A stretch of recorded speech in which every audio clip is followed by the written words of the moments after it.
And hello everyone, my name is Daniel Frierson and this is another free PC. Ignore that graphics card, it had nothing to do with the video. This is a free PC. I saw a listing on a free cycle group and it was free. It's a bog standard Dell Optiplex 780 in the small form factor variant. It originally came with a socket 775 Pentium CPU and 4 gigs of RAM.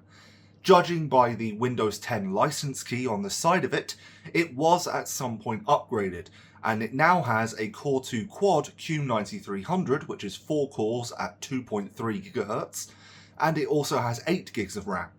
When I picked it up, it did have 12 gigs, but 2 of these sticks no longer worked, so it is now just 8 gigs of RAM. It had 2 4 gig sticks and 2 2 gig sticks. That was the RAM configuration. A little bit weird, but there you go. It didn't have a hard drive in it when I picked it up because the previous owner was concerned about data, and I understand that, but I had spare hard drives anyway, so I installed one and installed Windows 10. You notice I said hard drive. I did not end up putting an SSD in here because I tried the SSD that was in the side of the road PC, and this thing refused to boot from it. But this also came with a monitor, which you can see my reflection in. It's a 1440 by 900p monitor with pretty decent image quality and built-in speakers. So I got a spare monitor out of the deal, which is pretty good. I needed one of those. That's the story behind the PC. I found it for free, and now I have it. What am I going to do to it? Well, after I repasted it, because it was running really hot, I installed Windows 10, and now I'm going to test games on it. What can this PC with a Core2Quad CPU, something that has been out of date since 2011, do in gaming? Ooh, slight correction there. The Core2Quad Q9300 is actually a 2.5 GHz processor. Still not fast, but it is 4 cores and doesn't support SSE 4.2, so there are some programs it actually can't run. And while it does support DDR3 and should be able to go up to 1600 MHz, this Dell only supports 1066, and there is no way to change that. The BIOS is very locked down. It will only support 2 speeds on DDR3, which is 800 MHz, which is the absolute slowest DDR3 goes, as well as 1066. Still, I feel like whoever bought this was getting ripped off. There were better Dell small form factor systems available in 2011, 2013. But I don't know what the circumstances of the previous owner were. Maybe they just wanted a slightly faster system. They didn't feel like replacing the entire thing. Even in 2013, I think a Core2Quad doesn't really make sense. And I should explain, I have previously built and sold a system with a Core2Quad in it not too long ago. 2017, a friend of mine at school wanted to get rid of his PS4 and move to a gaming PC. Now, PS4 at the time was worth maybe 150 quid used, so I said I could build him a fairly okay low-end gaming rig that he could upgrade later on for that budget.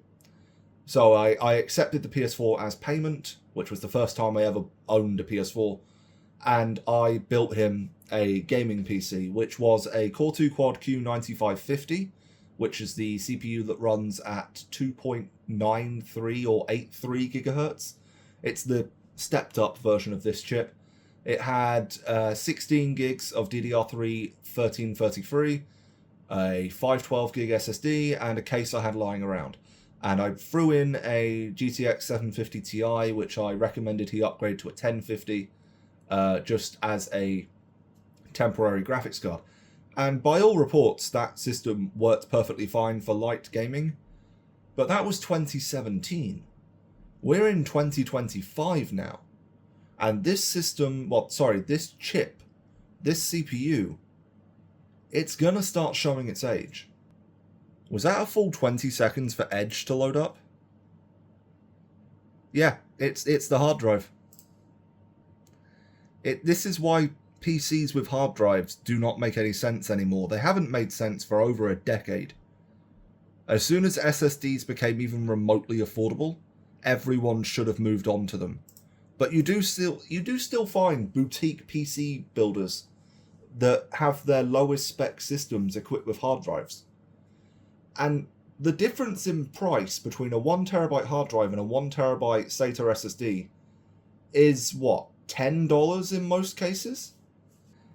So the other specs for this system, while we're waiting for this to install, it has 6 USB 2.0 ports, 2 on the front, 4 on the back.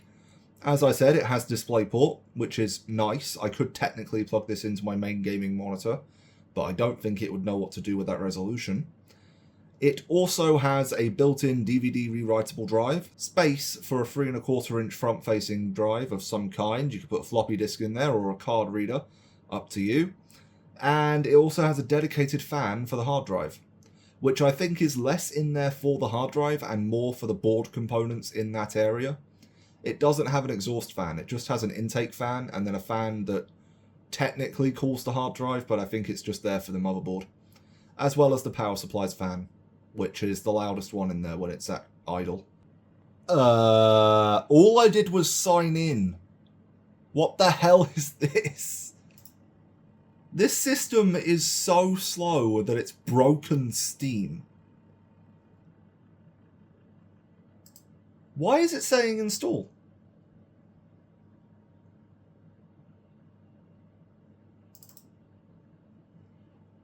I want to stream it. Why can't I stream? 2042 is the same story. It just won't let me play anything. Yay, Steam! Oh, and look, there are all my remote play games. Right, let's try Doom. Let's just see. Can I stream Doom? I just have a white screen. I have audio. The mouse is moving correctly. But I just have a white screen. Oh. Really? Network issue? Still nothing. We're getting absolutely nothing through this. Is this because I have my River Tuner overlay on? Okay. Right. This obviously isn't working, so...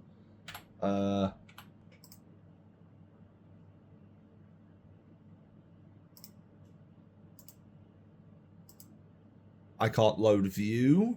Can I load help? No. Steam is not happy.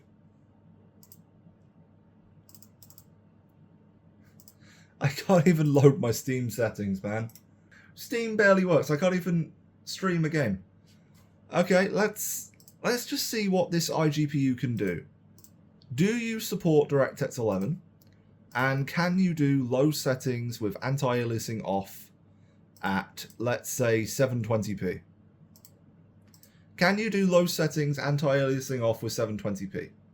It does at 6 frames per second, 5 frames per second. 720p lowest settings. Where is my mouse? Oh wow, the mouse just disappeared. Settings. What about 1024 by 576? Let's turn off volumetric shadows and see what happens. We're still getting the same 5 to 6 frames per second. Can I turn off the sound, please? Let's just try the absolute minimum. 640 by 360. Let's just try that. It can manage... Ooh. Almost got double digits there. It's 8 or 9. Between 7 and 9 frames per second. Okay, what if I close this? Yeah, between 7 and 9 frames per second. And the quality is set to low. I don't think there's any point in running that benchmark. We know what it's going to say. It's between 7 and 9 frames per second. Oh, this poor iGPU. Right. Steam settings is just... Can I relaunch Steam, please? I can't even close Steam. Oh my god, have I broken Steam? Task Manager, can I please kill Steam? I would like to kill Steam. library. Can I access the settings? I clicked. I clicked again.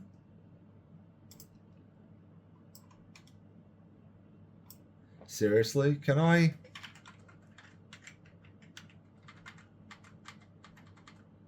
I can't even interact with that if I press tab. What about streaming Doom again? Does Doom stream now? That's unfortunate. Stop the game. Okay, great. I've managed to... Can I just install 3D Mark, please? Well, if you ever wanted to know what 21:9 looks on this monitor, that's how that looks on this monitor. This is a 21:9 image of a white screen. 21:9 white screen, everybody. So cinematic. I have been recording for almost an hour, and so far all I have done is manage to get Steam installed. Okay, it has installed at least 3 of the games I asked it to. Oh, no, sorry, 2. Binding of Isaac Rebirth and Killing Floor. And because I'm really impatient, let's just stop that for a second. And I did install, or at least download, Cinebench R15. Okay, if you remember from the side of the road PC, the i5 3770K that is currently in there got a score of 492 points, and it looks like I've already run this. It got a score of 259 points. 259 points, and they are both quad cores. Although the i5 is technically 4 generations newer. Because the first generation i7s, like, they came out on the LGA 1366 socket. And then technically also part of the first generation was the 1156 socket, but they weren't the exact same architecture between those CPUs. So even though they're still technically first gen, there was a generational change between the two. It doesn't really matter massively. What I'm saying is, we got 492 points, this is 259, so it's almost 50%. In fact, we can do the math on that. So that means the i5 3570K is 89.9% faster. Or conversely, we are 52.6% as fast as the i5. So yeah, it is almost half as fast as the i5 in a synthetic test like Cinebench. That is a little bit slow, a little bit disappointing. The reason I'm not expecting this to work, despite the fact that the Binding of Isaac Rebirth, the original patch, actually can run on almost anything, I mean there was a PS Vita patch for the game, is that the Binding of Isaac Afterbirth, which is the updated DLC, that adds a lot more graphical fidelity and CPU overhead. The CPU is actually doing an awful lot more in this game when you run it with the current patch. It didn't manage to launch? Did it just crash?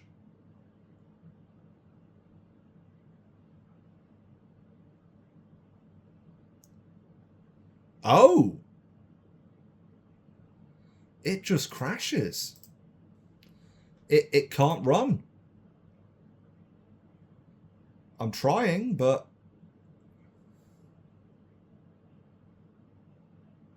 If you try to run the Binding of Isaac Rebirth, it just doesn't run. Okay.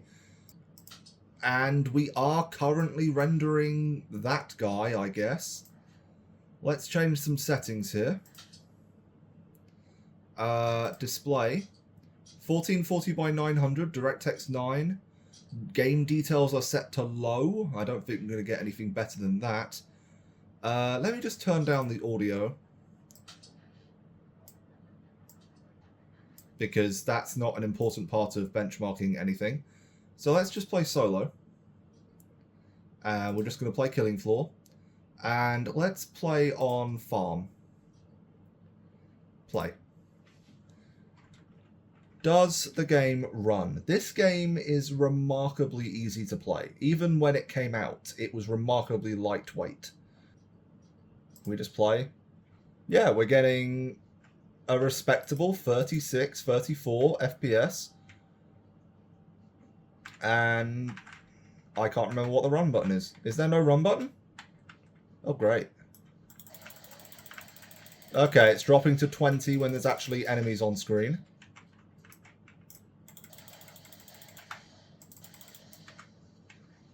Yeah, we're dropping to 20 FPS when there are enemies on screen.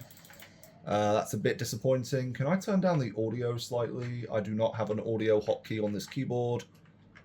Great. It's been a while since I played Killing Floor 1. I'm much more used to Killing Floor 2. You know, it's stuttering here and there. It's not maintaining 30 FPS minimums. But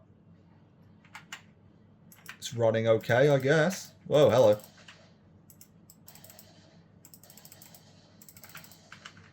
I should really install Killing Floor 2 on my PC. I forgot how fun these games are.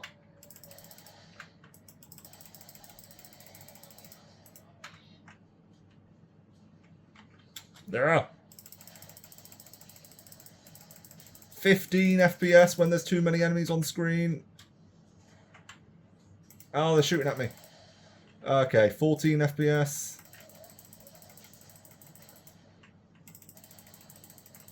$11. Right. So it was running okay.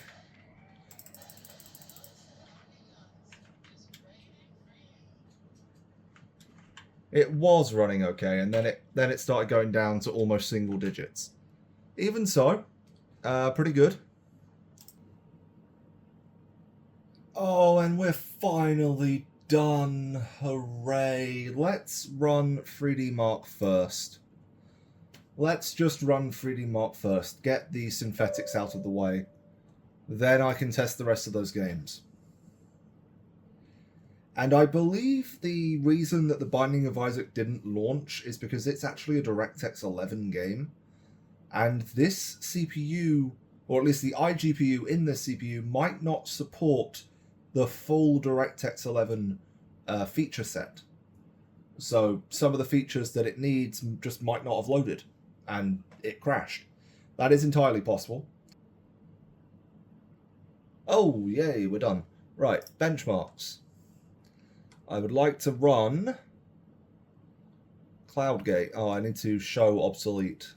Oh, unsupported. Yes, CloudGate, please. Do not run demo. And I should be able to compare this to the CloudGate score that I got when I tested the i5 side of the road PC. Because I did run CloudGate on that.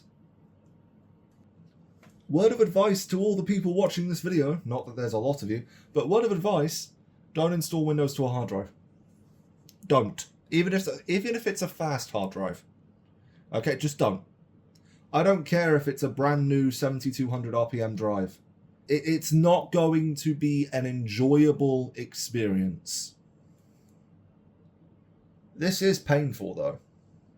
It's so painful that while I have been sat here, I've realised something.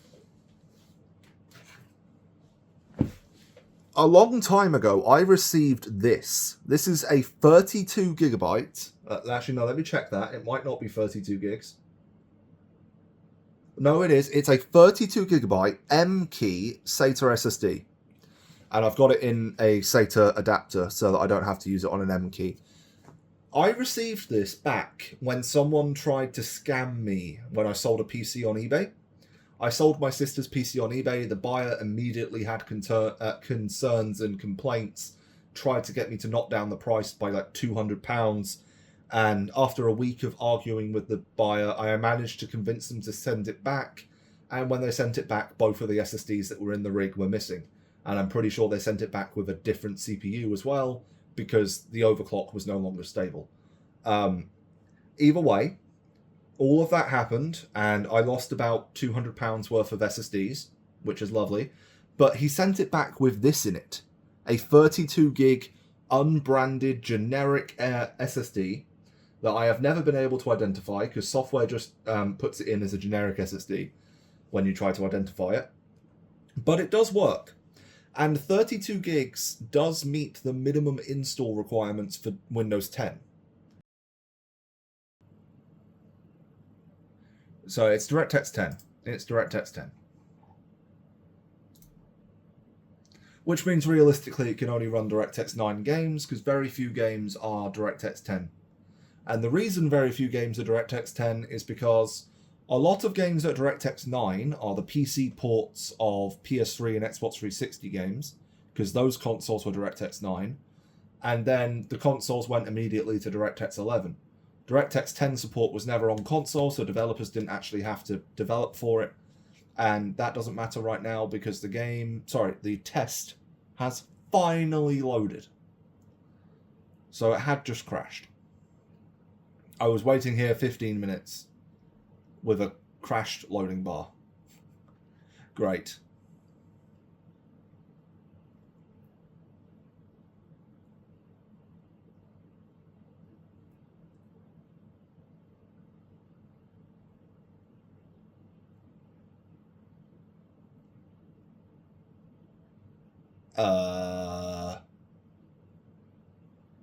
Did it crash?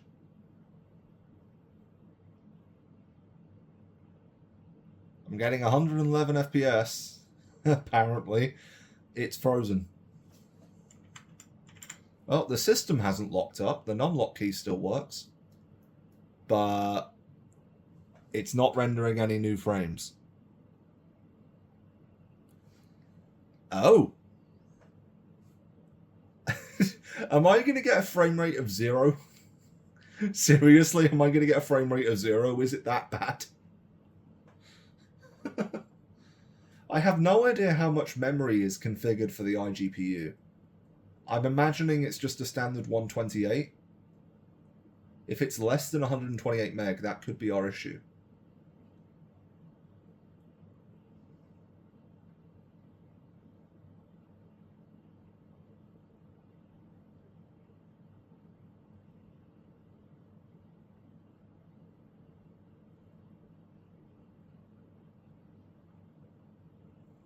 Oh, this one actually loaded a picture. We're getting 1 frame per second. It's a slideshow. That's how bad this is. It's a slideshow. Actually, I've seen slideshows run faster than this. This is supposed to be active, live gameplay footage. Or representative of. And it went at 1 FPS. Oh, wow. That is a much higher CPU frame rate than I was expecting.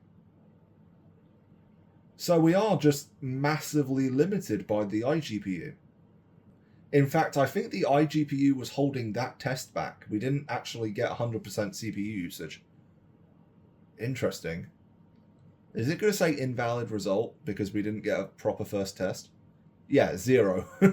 Graphics score was invalid. But... oh, it's running off the chipset. It's not running off the iGPU in the processor. So graphics test was 0 because the first one didn't work. And we got a maximum of what, 1.48? Did we go higher than 1.48? No, we did not. Okay. So that's our result. Our result is a physics score of 2411 and a graphics score of 0. There's nothing to compare it to. I didn't get a full result. Oh, hooray. Okay. Let's try Bloons Tower Defense 6. Can Bloons Tower Defense 6 launch? Okay. It launched. Does the tutorial work? 46? 48? Okay, just below 60. Ish. Just below 50. Oh, it's click and drag by default, isn't it?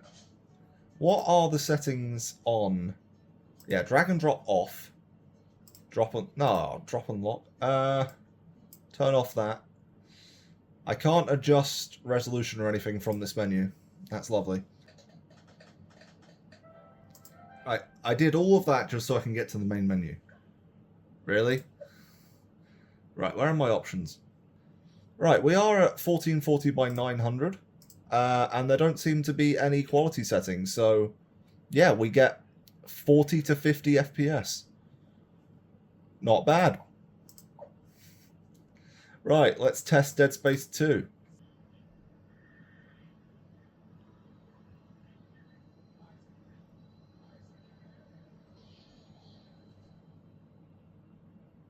Five. It dropped to 5 as it was loading in this next scene.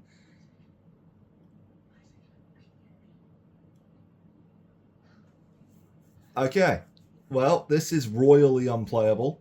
Can I drop to a lower resolution? Is there a lower resolution for this game? It should support 800 by 600.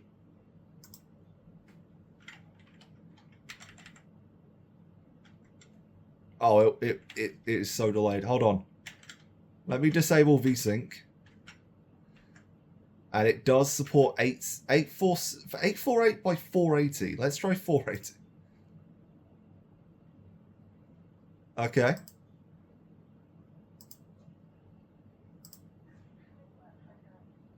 9 frames per second. So we get anywhere from 5 to 20 FPS, basically. But let's just make a save. Cool. Now we can actually get out of this game. Yes, I want to leave. The following feature was successfully installed. Okay, thank you. And finally, let's test Fear. Well, 600 frames per second in the menu, 750 frames per second in the loading screen. Right. Options. Display.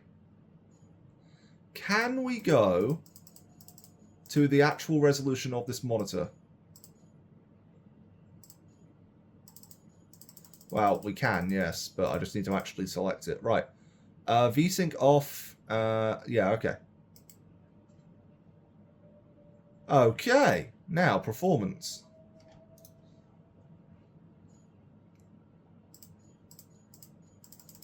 Let's go minimum on both. And test those settings in the in-game benchmark. I don't think it's worth me actually running the game and getting through that tutorial level.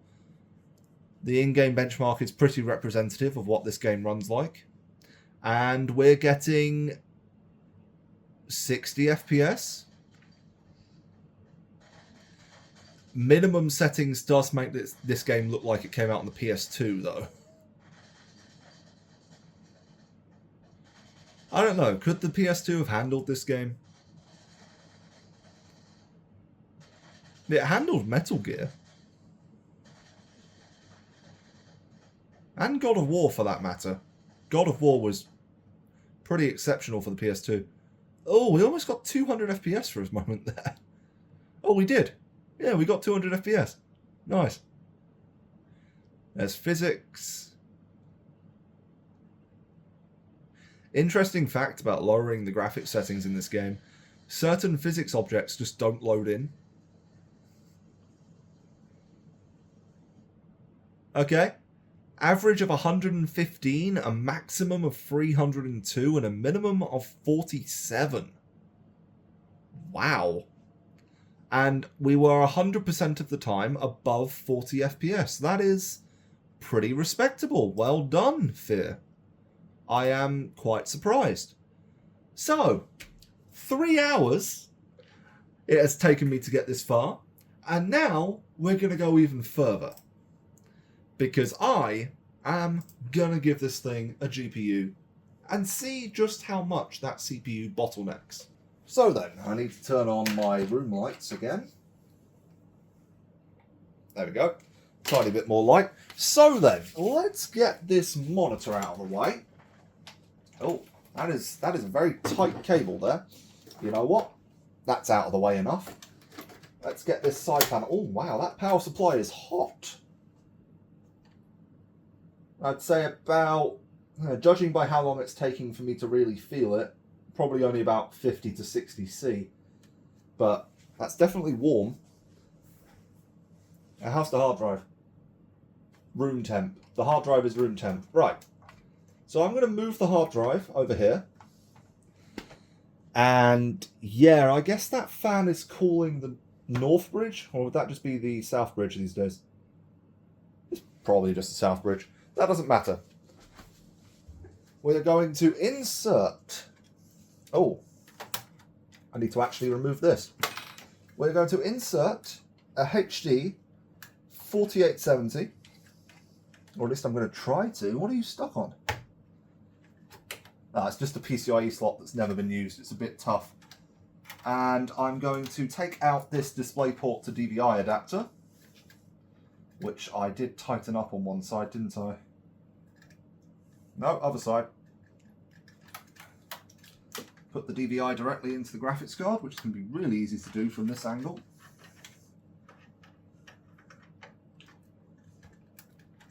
There we go. And for powering this, since I only have an 8-pin to 2 6-pin adapter, I'm going to plug it into the side of the road PC. Because I have a 6-pin right here. See, you see this 6-pin? I have this 6-pin. I'm just going to... They don't reach. Hooray! Right. Can I put this hard drive back down? Yes. Rest this up here for 1 second. Move the entire PC left. There we go. Now the 6-pin reaches.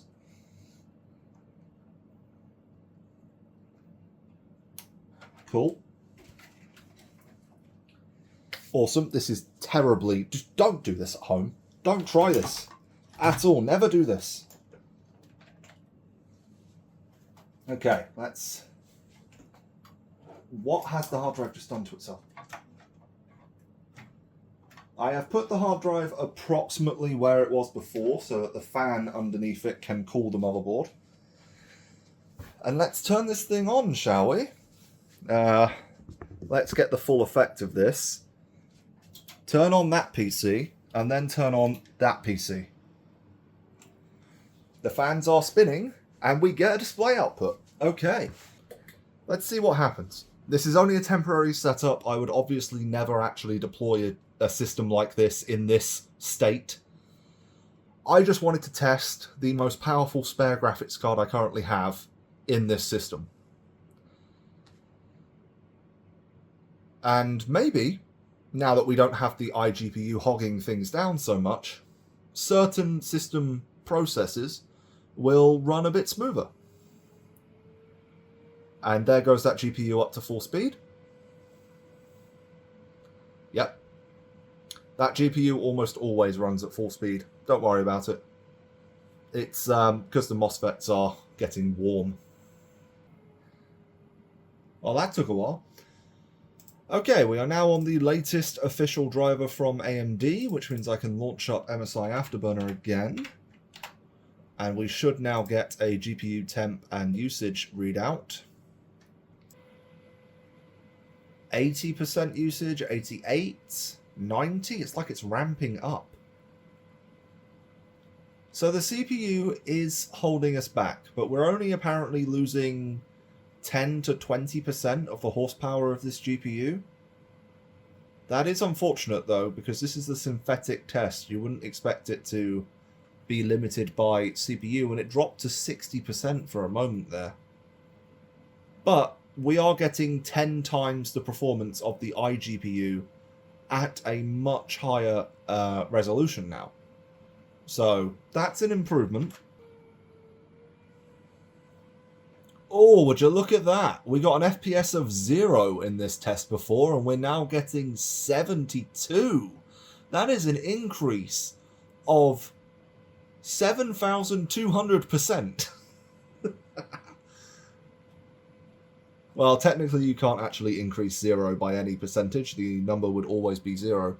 But either way, that is a significant performance increase. And we are in fact getting close to 100% usage on the GPU as well, which means that the CPU, at least in this synthetic test, isn't holding us back. That does mean, though, that Heaven benchmark is more CPU bound than 3D Mark CloudGate. Odd. And in this test, we are getting 50. I think before we were getting 1 frame per second, so we have increased by 50 times. No, went up to 80 frames per second for a moment there. Not bad. And as you can see from the temperature on this graphics card, for all its complaining, it's staying cool. So that fan speed is definitely reacting to a temperature sensor that isn't on the chip itself.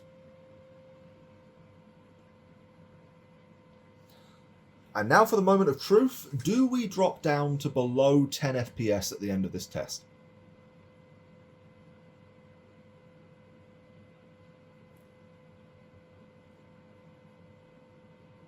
Now you see that does, I think that was a bit faster.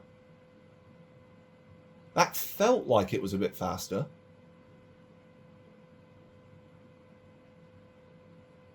Let's see.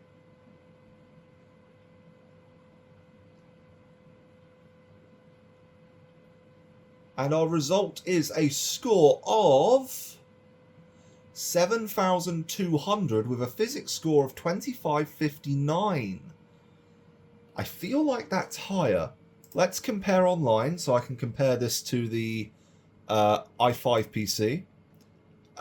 So we are faster than 25% of all results in CloudGate. That's better than I was expecting, to be honest. And let's go to my results. Ah, here we go. This is the test that failed. It still uploaded the result. Okay. Add to compare, add to compare. And let me add... Oh, see? The i5 with this graphics card. Let's add that to compare as well. And let's see what our differences were. So, our physics score has in fact improved. Before it was 2411, now it's 2559. So we were being held back by the iGPU. And having a look at our graphics tests, we actually gained a little performance. That's probably run-to-run variance by the looks of it. It's a difference of 1 frame per second and a difference of less than 5% on the score. Now, that's less than 5% would be 700. That's a difference of 200. That's, what is that, less than 2%? I think. Either way, our physics score is quite severely behind the i5 3570K, unfortunately. But we have run all of this on the same graphics card driver, I'm hoping. 770, 770, 900, 900. Oh! The graphics driver versioning is a slightly different number here. That's interesting. But that doesn't matter. Let's have a look at our processor differences. We went up to 72 degrees on average. Interesting. But we are quite a bit behind the 3.8 gigahertz of that i5. Anyway, that's CloudGate. It's done. Let's do this in the same order as last time. So let's try the Binding of Isaac Rebirth. Do you support DirectX 10 graphics cards? Yes or no? Oh! We didn't get this far before. It flat out refused to launch on the iGPU. That's interesting. Full screen, please.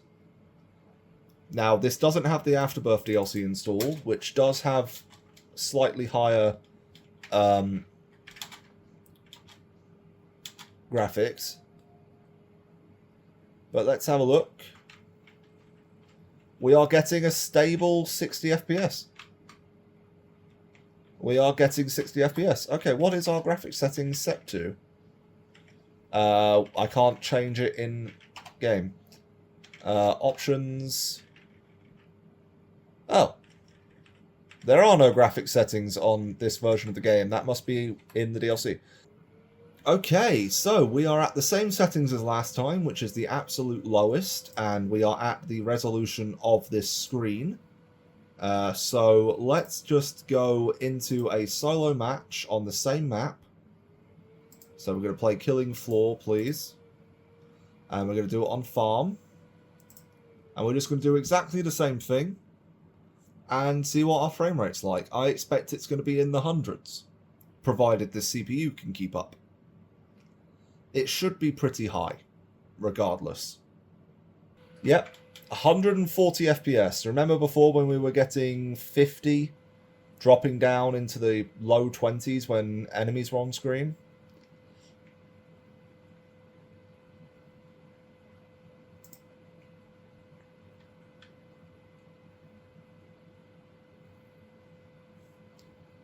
This is much improved.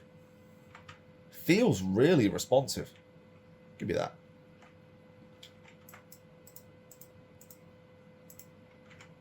Okay, drop down to 100 for a moment there.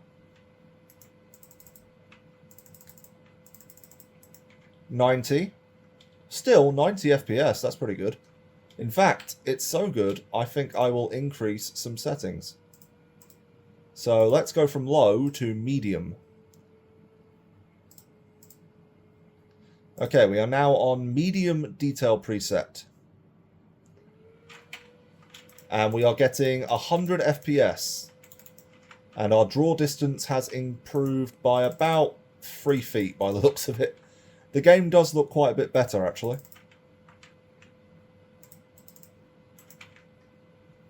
Yeah, we've dropped, what, 10% of our average frame rate? By jumping up to medium settings? That's pretty good. Let's try the high preset, which has turned on motion blur. Ugh. Okay, I'll just live with that. Why not? Okay, we've dropped...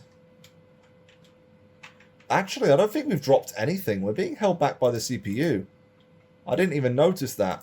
Our GPU usage is only at 38%. 35. Yeah. We are being held back by the CPU. I think this game might be single-threaded. Hold on a second. Yes, we are pegging CPU 4 by the looks of it. So we are CPU limited. Although by alt-tabbing and tabbing back in, our GPU usage did go up. Which is strange. Can I please buy the dual 9 mils? Yes, please.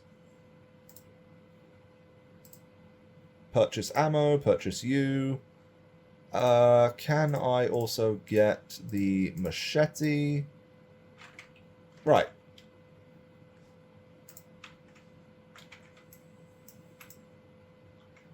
Yeah, our GPU usage went up after I alt-tabbed and tabbed back in. Odd. Not sure why. Maybe that was Steam finishing the download. That might have been limiting our FPS. Okay, so now we're getting 180 FPS to 200 FPS there. Let's see what happens if I just go to the highest settings. Actually, you know what? Custom. We turn off motion blur. Just turn off motion blur, man. And our GPU is only at about 75% usage, 80% usage there. So there is a little bit of a CPU bottleneck here. Not massive, but it's definitely there. Wait a second. Yeah. Anywhere from 80 to 140 FPS right now.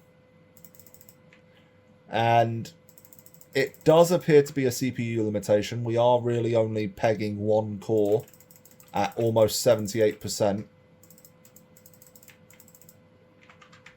80%. Yeah, it's just pegging one core, but that's fine. Alt F4 just puts me into... Really? That is fine. Right, next up is Bloons Tower Defense 6. And we're getting 60 FPS, which is the limit for this game. It doesn't go any higher.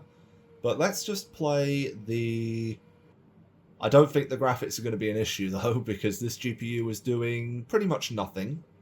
Yeah, 60 FPS. I don't think we're actually going to drop a frame until I get to round 100 or something stupid like that. And I don't think it's worth trying to get that far, because that would take forever. So... I'm going to call that a solid 60 FPS. I don't think I need to test it any further than that. Let's see what Dead Space 2 does. Just for the fun of it, I will initially run the game at the resolution and graphics settings we had it set to before. I don't believe these are the settings we had it set to before. Hold on 1 second. Get in the game, please. Thank you.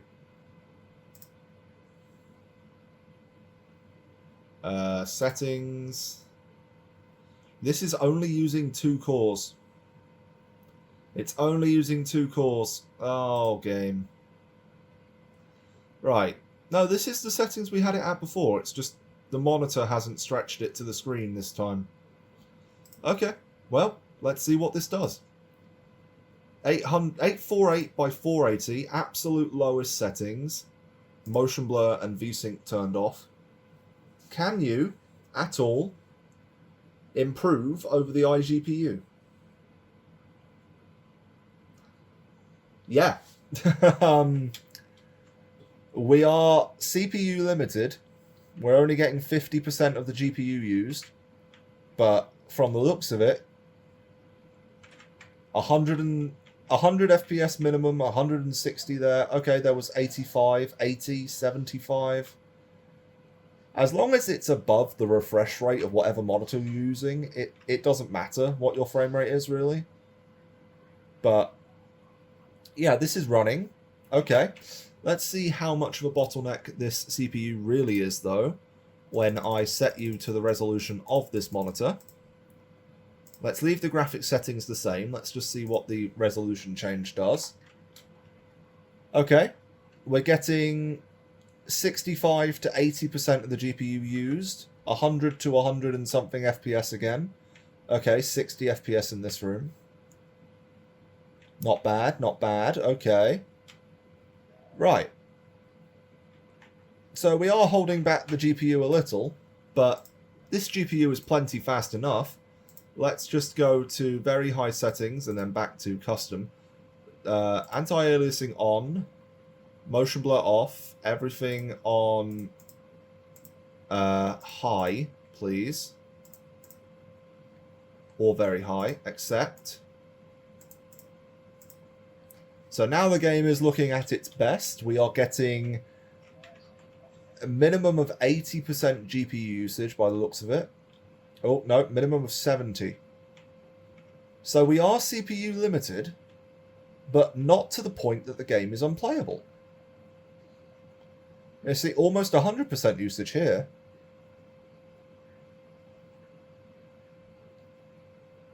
The game is running at 80 FPS, 96% GPU usage. Okay. Alt F4 that, because we don't need to see any more. Let's see what the fear benchmark says. We're going to do the exact same thing as last time, run it on the absolute lowest settings, and then I will increase it to a setting that actually makes sense on this GPU, and see how much the CPU is holding us back. Okay.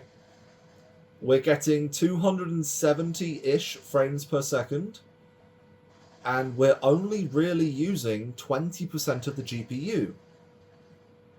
Which means that, yeah, we are CPU bottlenecked, but does it matter? Does it really matter at these frame rates? Do you need more than 100 FPS in this game? I know you need high frame rates for some of the speedrun tricks, but like if you're a professional speedrunner, you won't be running a system like this. So that's not even a concern. 500 frames per second. I think I saw 700 when I was talking there. Yep, there's 800, 900 frames per second. I don't think this CPU is struggling anymore. Wow. Average of 442. That is a lot higher than the 112 we got earlier. Let's set this to maximum on both and see what happens. Yeah, it's changed the resolution back.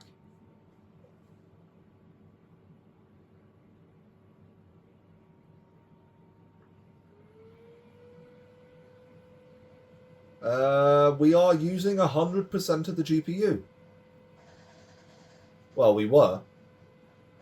So we are CPU limited depending on what effect is on the screen. But I haven't seen below 100 FPS.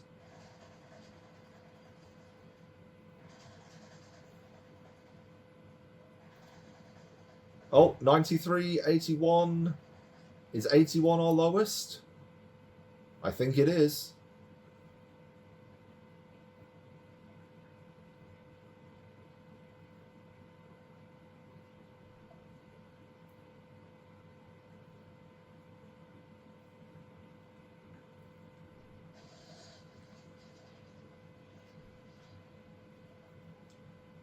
So again, depending on what's on screen, we do actually get the full utilization of our GPU.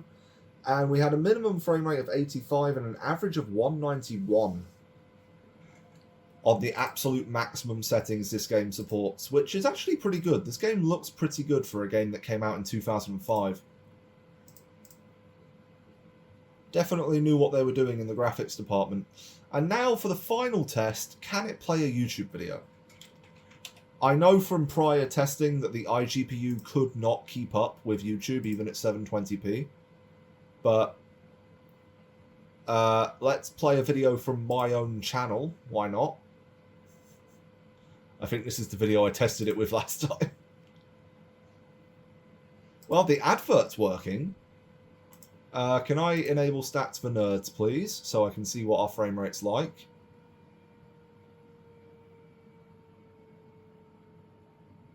Full screen.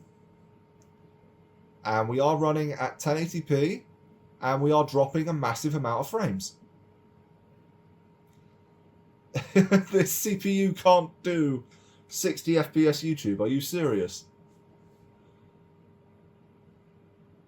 We're dropping like 20-something frames per second. No! Okay, what if I drop to 720p 60? Because, yeah, now we're dropping about 14 to 20 FPS. Right, okay, what if I just give up on 60 FPS?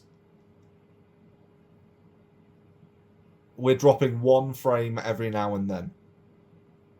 Really? So, it's not quite up to the task of YouTube, apparently. It's not quite up to the task of YouTube. That's disappointing. That is disappointing. What about a video that doesn't come from my channel? Maybe this video is just bad. Does this one... No, this one's in 60 FPS as well. What about 4K? What happens if I say 4K? Yeah, no, that's not going to work. We're not even able to play the video. Okay. 1440p?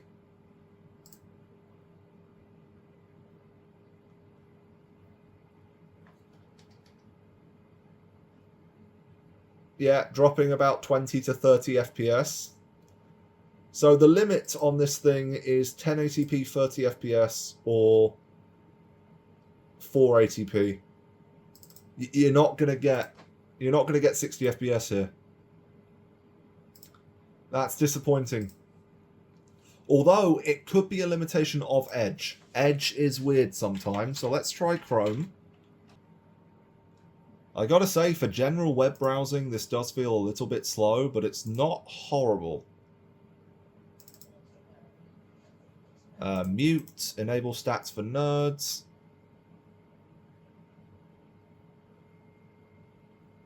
Now we are dropping a frame or two. Okay. Oh no, it went back to being worse.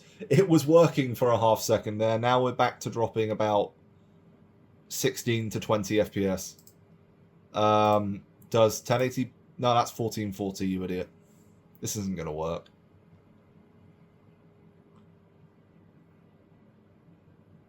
Yeah, it just can't keep up with YouTube.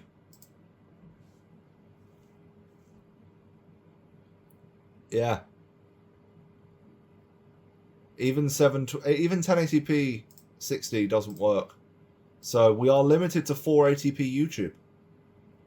Which, okay, that's what your phone defaults to most of the time when you're on mobile broadband. But on a larger screen like this, you actually do notice the resolution loss and the audio compression. The audio is a bit more compressed on 480p than it is on 720 and above. But that's just me complaining about the way YouTube handles audio. So that's that. That is what a Core2Quad Q9300 can do in 2025 in the tests that I ran. I mean, the 3D Mark test is pretty comparable. Like, you can compare your PC with that same 3D Mark test to this to see just how much slower it is. But realistically, we are at the absolute limits of what a Core2Quad can do in 2025.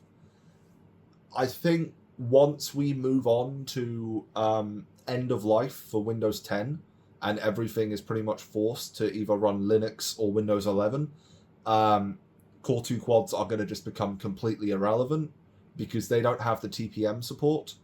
I mean, neither does first, second, or third gen Intel CPUs. Technically, 4, 5, and 6 don't either, but that doesn't really matter because there's workarounds for those. It's just the older your CPU, the harder it is to get it working on Windows 11, and Microsoft is likely to just crack down on the workarounds over time. They've already cracked down on the offline installer for Windows 11. You now actually have to create a Microsoft account when you install it. They are removing the workarounds for that. So they are just going to get more and more difficult to work with, but I don't think anyone should really be using a Core2Quad in 2025. As we saw when I was building the side of the road PC, I think the absolute minimum should really be 2nd/3rd gen Intel. Because the i5 3570K, that runs flawlessly. I have used that chip on my living room TV behind me to run YouTube at 4K, and it's fine. It doesn't care.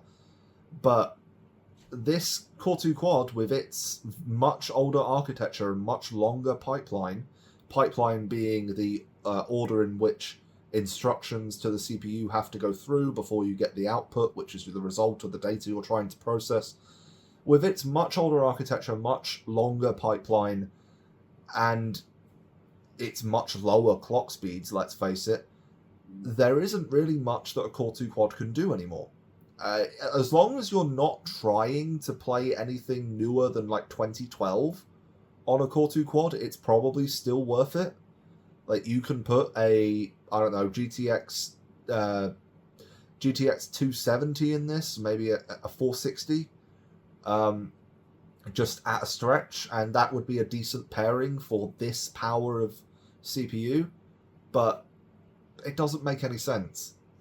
Because the reason that you have systems that have lower spec hardware or older hardware is for specific compatibility in certain games. But realistically, the limit there is Windows XP. Because anything newer than Windows XP, with a little bit of effort, you can get that working on Windows 10/11. But when it comes to Windows XP gaming, especially 32-bit games, they don't always play nice with newer versions of Windows. There is a reason I have a Windows XP gaming rig, and that is because certain games made before 2007 just do not work on Windows 7 and up. And I need a system that runs Windows XP natively in order to play those games. It's not as simple as just taking a modern rig and sideloading Windows XP onto them, because sometimes Windows XP just doesn't know what to do with your modern hardware. There's no drivers available for it. Sometimes it can't even communicate with your SSDs. So the only real fix is to get a period correct system, which I have. I have a Pentium 4 based system with 2 gigs of RAM and a HD 3450, which isn't the graphics card I would want in an XP gaming rig. Neither is 2 gigs of RAM. Realistically, I'd want 4, but it does the job for the games that I want to play on Windows XP. And if you go older than that with the DOS-based games, well, DOS is so easy to emulate now that you don't even need to set up a separate system for it. You can just run it natively through Windows' own DOS interpretation layer. So that is a very long way to say that is the limit of this Dell. Everything I have shown you today is what you can actually achieve on a system like this. Now, maybe I could have achieved more in a slightly better motherboard than this one that supported higher clocked RAM or more RAM. Maybe I could have achieved more with a higher clocked Core2Quad. I'm not sure, but I'm pretty sure we saw all there was to see. I hope you liked the video, leave any comments down below, and thank you for watching.